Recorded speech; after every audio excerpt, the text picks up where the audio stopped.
اللهم بارك على محمد وعلى آل محمد كما باركت على إبراهيم وعلى آل إبراهيم إنك حميد مجيد.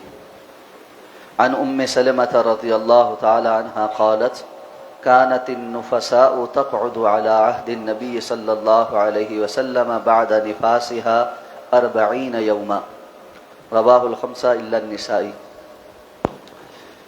ام المومنین حضرت سلمہ رضی اللہ تعالی عنہ فرماتی ہیں کہ رسول اللہ صلی اللہ علیہ وسلم کے دور میں نفاس والی عورتیں نفاس آنے کے بعد 40 روز تک بیٹھی رہتی، یعنی 40 روز تک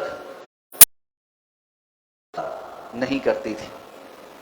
اس حدیث مبارکہ کو امام ابی داؤد نے اور دیگر محدثین کرام نے صحیح سند کے ساتھ نقل فرمایا ہے. نفاس کہتے ہیں خاتون کے مطلب ہوتا ہے آسانی ہو جانا، جان چھوٹ جانا. چونکہ ولادت کی زچگی کی جو تکلیف ہوتی ہے اللہ تعالیٰ اس سے خاتون کو نجات عطا فرما دیتے ہیں. تو اس لیے اس خون کو اس علامت کے طور پر، یعنی ایسا خون جو تکلیف کے بعد جاری ہوا، جس تکلیف سے اب نجات مل گئی، تو وہاں سے اس کو نفاس کا نام دیا گیا. عمومی عادت یہ ہے کہ خواتین کو زچگی کے بعد 40 روز تک یہ خون جاری ہوتا ہے، جس کو ہمارے ہاں چھیلے کے ایام بھی کہتے ہیں. یہ 40 سے ہی ماخوذ ہے. تو اس خون کے نکلنے کے ایام میں بھی خاتون نے نہ نماز ادا کرنی ہے نہ روزہ رکھنا ہے. بالکل اسی طرح جس طرح حیض اور استحاضہ کے احکامات تھے، حیض کے ایام میں بھی خاتون نے نماز نہیں پڑھنی تھی اور روزہ نہیں رکھنا تھا. تو اسی اعتبار سے نفاس والی عورت بھی ام سلمہ رضی اللہ تعالیٰ عنہ فرماتی ہیں کہ 40 دن تک بیٹھی رہتی، یعنی 40 دن تک وہ نماز اور روزہ نہیں کرتی تھی.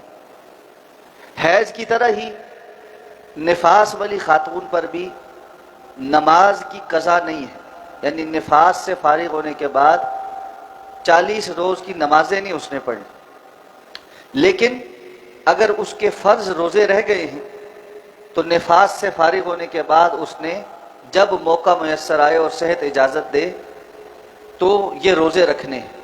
اور اگر وہ بچے کو دودھ پلا رہی ہے اور آئندہ رمضان بھی اسی کیفیت میں آ گیا ہے تو ایسے میں وہ روزوں کا فدیہ ادا کر سکتی ہے. اگر اس کے اندر بچے کو دودھ پلانے کی وجہ سے جسمانی صحت متاثر ہونے کا خدشہ ہے اور طاقت نہیں ہے کہ وہ روزے بھی رکھ سکے تو پھر وہ خاتون اپنے روزوں کا فدیہ ادا کر دے.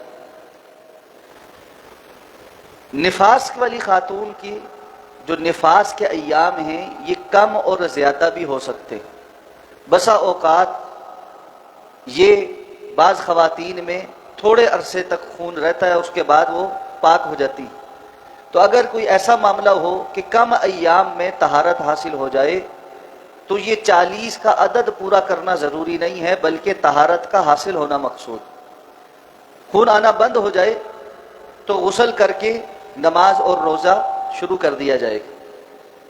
اسی طرح بسا اوقات 40 روز سے زیادہ خون جاری رہتا ہے. اور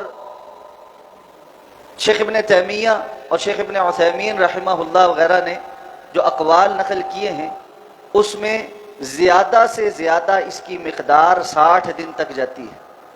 تو بعض خواتین میں یہ ایام 60 دن تک طویل بھی ہو سکتے ہیں. تو ان کو اس کا شمار کرنے کے بعد نماز جو ہے وہ شروع کر دینی چاہیے. 60 دن کے بعد اگر کوئی ایسا معاملہ ہو تو وہ پھر استحاضہ کا معاملہ ہوگا، یا اس کو بہرحال کسی طبیب کو اور اپنے ڈاکٹر کو چیک کرانا چاہیے کہ یہ کس چیز کا معاملہ ہے کہ اور کیا چیز. لیکن اس پر تقریباً اجماع ہے کہ 60 روز سے زیادہ نفاس نہیں ہوتا. نفاس کی زیادہ سے زیادہ تعداد 60 روز. اور بعض علماء کے نزدیک اس حدیث کے مطابق زیادہ سے زیادہ تعداد ہی 40 روز. 40 روز کے بعد وہ خاتون نماز پڑھنا شروع کر دے اور وہ اپنے آپ کو مستحاضہ کی استحاضہ والی خاتون کے حکم میں رکھ کر جو اس کے احکامات تھے کہ وہ ہر نماز کے لیے علیحدہ سے وضو کرے اور اگر ممکن ہو تو دو دو نمازوں کے لیے غسل کر کے نماز پڑھنی شروع کر دے. اور اس دوران اگر اس کو ایسا محسوس ہو کہ 40 دن کے فوراً بعد ہی جو آنے والا خون ہے یہ نفاس کا بھی نہیں ہے استحاضہ کا بھی نہیں ہے بلکہ اس کی کیفیت حیض والے خون کی ہے، تو ایسا بھی ہوتا ہے کہ بسا اوقات نفاس کے فوراً بعد حیض کا خون آنا شروع ہو جاتا ہے. اگر ایسی کیفیت ہو تو پھر اس کو اس پر قیاس کرتے ہوئے اپنے لیے اس کے مطابق شریعت کے احکامات کو فالو کرنا ہے. تو ان مسائل کا ادراک ہونا اور پھر اس کے مطابق اپنی نمازوں کا اور روزوں کا معاملات کا حساب رکھنا یہ مسلمان خواتین کے لیے ضروری ہے. اس حدیث مبارکہ کے بعد الحمدللہ کتاب الطہارہ مکمل ہو گئی ہے اور انشاءاللہ کل سے کتاب الصلاۃ کا آغاز ہوگا جو بڑی اہم کتاب ہے. اللہ رب العزت اس دعا کے ساتھ اللہ میں سمجھ کر عمل کرنے کی توفیق عطا فرمائے. سبحانک اللہم و بحمدک نشہد ان لا الہ الا انت نستغفرک.